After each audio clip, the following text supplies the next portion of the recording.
नमस्कार, मैं हूं आपके साथ कविता राणा। लद्दाख में भारतीय जमीन पर कब्जा करने की फिराक में लगे चीन को अपने कदम पीछे खींचने पड़े हैं।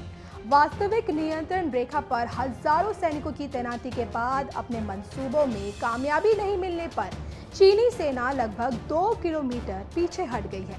यही नहीं, अब तक आक्रामक रुख अख्तियार करने वाली चीनी सेना 3-4 दिनों से शांत है और इसके पीछे कई वजह बताई जा रही हैं।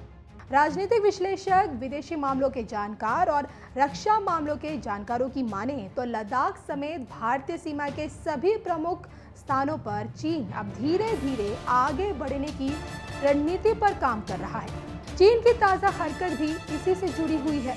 डोकलाम की तरह इस बार भी चीन को उम्मीद थी कि वो भारतीय क्षेत्र पर कब्जा कर लेगा, लेकिन ऐसा होता नहीं दिख रहा है। चीन के अपने कदम वापस खींचने के पीछे कई वजह हैं। पहला ये हो सकता है कि भारतीय सेना की जोरदार जवाबी तैयारी। लद्दाख में पिछले महीने ही 5 तारीख को और फिर सिक्किम में 4 दिन बाद 9 तारीख को चीनी और भारतीय सैनिकों के बीच हिंसक झड़प हुई। सिक्किम का विवाद तो नहीं बढ़ा, लेकिन लद्दाख में गलवान और प्योंगयांग लेक के पास एलएसी पर चीन ने आक्रामकता दिखाई और दबाव की रणनीति के तहत अपने सैनिक बढ़ाने शुरू कर दिए।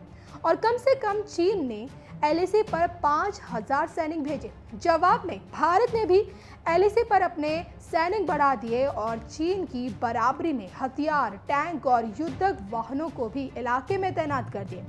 इस तैयारी के बाद ही भारत ने संयम के साथ बातचीत का रास्ता भी नहीं छोड़ा और गतिरोध को खत्म करने के लिए 6 जून को दोनों देशों के लेफ्टिनेंट जनरल रैंक के अधिकारियों की बातचीत होने जा रही है। आपको बता दें कि इस विवाद की शुरुआत के बाद अब तक 10 दौर की बातचीत हो चुकी है। चीन के साथ हमेशा से ये रहा है कि उसके साथ अगर कोई देश नरमी से आता है तो वो चढ़ जाता है और अगर आप सख्त रवैया अपनाते हैं तो वो पीछे हट जाता है।